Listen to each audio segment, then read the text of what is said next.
Bonjour les tricoteurs et bonjour les tricoteuses. Alors aujourd'hui, le but de la vidéo, c'est de t'expliquer comment on lit un diagramme au crochet.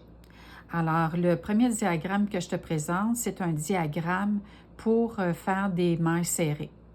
Alors, je trouve que c'est plus facile d'apprendre à lire un diagramme parce que, dans le fond, le diagramme n'a pas de langue. C'est une langue universelle. Tandis que les tutoriels qu'on peut écouter sur Internet, il y en a en allemand, il y en a en turc, il y en a en russe, il y en a en coréen, il y en a en chinois. C'est pas toujours facile de comprendre qu'est-ce que la personne fait. Tandis qu'avec un diagramme, on ne peut pas se tromper, c'est un langage universel. Alors, il y a toujours, dans un livre à tricoter, en tout cas, il y a toujours une charte qui t'explique quelles sont les mailles, comment on appelle les mailles. Alors, moi, je vais te dire tout de suite que les petits cercles aplatis, on appelle ça des mailles chaînettes ou des mailles en l'air. Alors, tu vois ici, on a 1, 2, 3, 4, 5, 6 mailles chaînettes. Puis ensuite, on commence à faire nos mailles serrées. Alors, les mailles serrées, c'est les petits X comme ça. On te dit toujours aussi les numéros de rang. Alors, tu vois, le premier rang, ça va être celui-là. Alors, donc, les mailles chaînettes ne comptent pas pour un rang. Hein? Le premier rang, c'est les mailles serrées qui sont ici. On voit que quand on a fini, on fait une maille chaînette ou une maille en l'air, ça veut dire la même chose, pour tourner. Alors, on va faire ça ensemble. Alors, on a dit 6 mailles chaînettes pour commencer. Je vais faire mon premier nœud. Je le fais vite, hein? Je sais, j'ai l'habitude. Moi, je le fais comme ça. Je mets mon crochet à gauche et je vais faire un tour complet pour faire mon nœud. Et je vais tirer fort pour pas que ça se défasse après.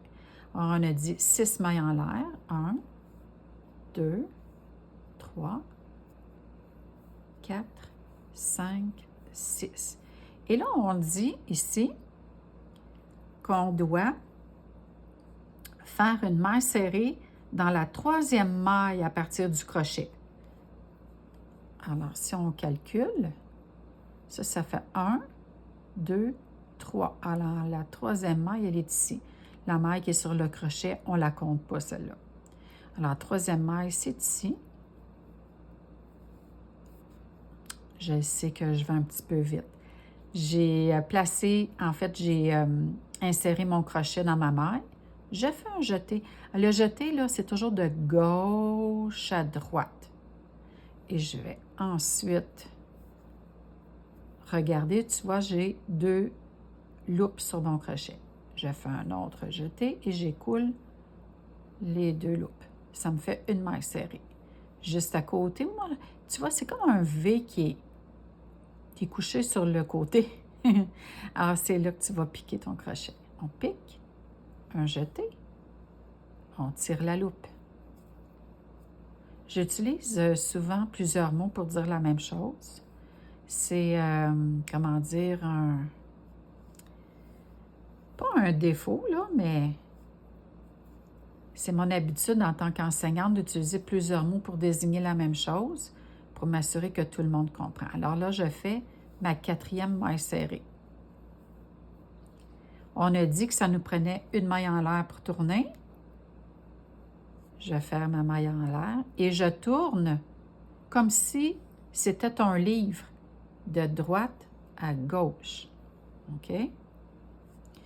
Alors, j'ai fait ma maille en l'air et on dit ensuite de venir faire une maille serrée par-dessus la 2e maille. Alors, en fait, c'est vrai et c'est pas vrai. Parce que la première maille, elle est ici, puis là, toi, tu as fait une maille en l'air. Puis ça va vraiment être dans le premier trou que tu vas rencontrer ici. Alors, ça peut porter à confusion, le petit dessin, mais c'est vraiment là la première maille. Alors, on a dit combien de mailles on va faire? 1, 2, 3, 4.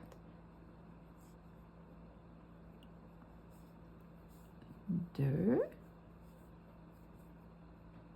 3. Et la 4e maille, eh bien là, elle peut être un petit peu difficile à voir, là. Alors, je vais prendre ici mon aiguille. Alors, tu vois, ça va être vraiment ici. On voit que, vu que c'est la bonne place, on va avoir les deux brins ici. Ça nous montre qu'on est vraiment à la bonne place. Alors,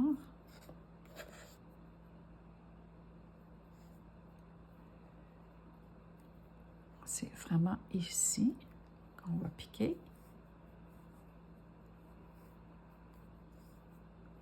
Alors, on a nos 4 mailles et on finit par une maille en l'air.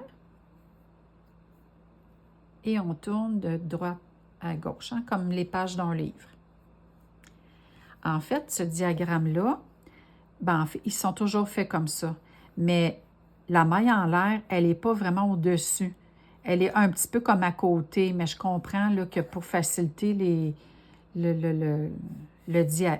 personne qui a fait le diagramme, puis j'imagine aussi que le logiciel qu'elle a utilisé, c'est plus facile de le faire comme ça. Alors, on en fait un autre. Alors, la première maille du rang 2, elle est ici. Puis, on voit qu'il y a comme un petit V couché, là, juste au-dessus. Alors, ça nous dit que c'est là qu'on doit piquer. Un jeté. Un autre jeté, puis on écoule les 2 mailles. Alors, je pique. Un jeté. Un jeté. Et j'écoule mes mailles. Alors, c'est comme ça qu'on fait des mailles serrées. Et la dernière, on voit ici, il y a 2 lignes qui sont couchées. C'est juste en dessous que je vais insérer mon crochet. Alors, tu vois là. Oh, attends, j'ai pas piqué à la bonne place. J'ai pris un petit brin durant avant. Là, ça, c'est pas bon. OK, comme ça, on voit là les 2 petites lignes, les 2 fils ici. Alors, ça nous dit qu'on a bien inséré notre crochet au bon endroit. Et voilà. Puis, on termine toujours par une maille en l'air pour pouvoir tourner notre tricot. Alors, voilà. C'est comme ça qu'on lit ce diagramme-là ici. Je t'encourage à essayer d'en lire d'autres. Alors, celui-là, ça concerne les mailles serrées, mais il y a toutes sortes de mailles. Puis, pour vrai, sur Pinterest, il y a plein de diagrammes que tu peux trouver. Puis aussi des pages c'est comme, ils appellent ça des dictionnaires de langage là, pour le crochet. Et tu peux en trouver tout plein sur Pinterest. Je ne sais pas s'ils sont toujours en français, mais il y en a. Je pense que tu peux le demander d'en trouver en français. Alors, je te souhaite bonne chance et surtout, il ne faut pas se décourager. Hein? Au début, c'est un petit peu difficile, mais avec la pratique, on devient super bon. Alors, je te souhaite une belle journée.